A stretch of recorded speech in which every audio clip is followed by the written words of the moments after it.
Olá, seja bem-vindo. Aqui é o professor Sebastião.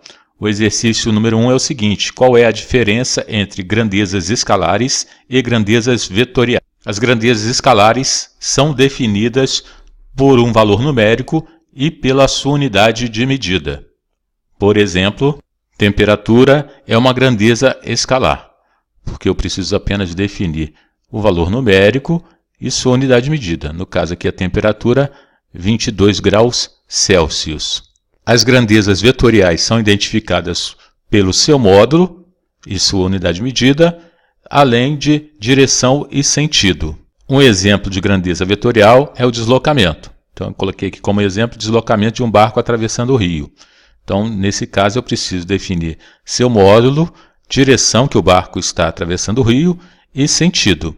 A travessia do rio pode ocorrer na direção horizontal, vertical, diagonal, e o sentido pode ser da margem esquerda para a margem direita ou da margem direita para a esquerda. Exemplificando através de um desenho essa situação, então o barco pode se deslocar nessa direção e sentido, tá? Nessa direção e nesse sentido, e também do modo contrário, né? Nessa direção e sentido aqui para baixo, né? Então aqui eu tenho sentido para cima, nessas duas, e aqui eu tenho sentido para baixo. Ok? Exercício 2 pede para selecionar quais são grandezas escalares, dentre 5 alternativas. São grandezas escalares, que é a pergunta, qual dessas alternativas? Então, grandezas vetoriais eu preciso definir módulo, direção e sentido. Então, as grandezas que eu preciso definir essas informações são chamadas vetoriais. E dessas opções aqui, deslocamento é uma grandeza vetorial, força, velocidade e aceleração. Tá? Dentre as opções aqui, as que são grandezas escalares são o tempo, a temperatura e volume. Logo, a alternativa correta é a alternativa C, tempo, temperatura e volume. Exercício 3, defina a soma vetorial e cite um exemplo. Soma vetorial é a operação que soma os componentes de mesma direção de dois ou mais vetores, fazendo no vetor soma, que depende dos módulos, direção e sentido dos que foram somados. Vamos mostrar agora o exemplo. Então, eu tenho aqui um vetor chamado de F1, força 1, outro vetor, força 2.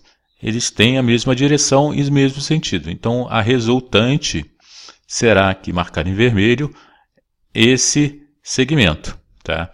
Agora, se ele tiver a mesma direção, porém em sentidos opostos, conforme está mostrado aqui, F1 e F2, sua resultante será a diferença entre as duas distâncias. Tá? Então aqui o resultante em vermelho é esse aqui. Beleza? Exercício 4. O módulo da soma vetorial de dois vetores pode ser igual a zero? Explique. Então sim, a resposta é sim, pode ser igual a zero quando os vetores têm sentidos opostos. Tá? Então, vou exemplificar aqui através de um desenho. Então, tem sentidos opostos. Então, eu tenho o vetor F1 aqui, no sentido para a direita, e o vetor F2, né, força 2, sentido para a esquerda.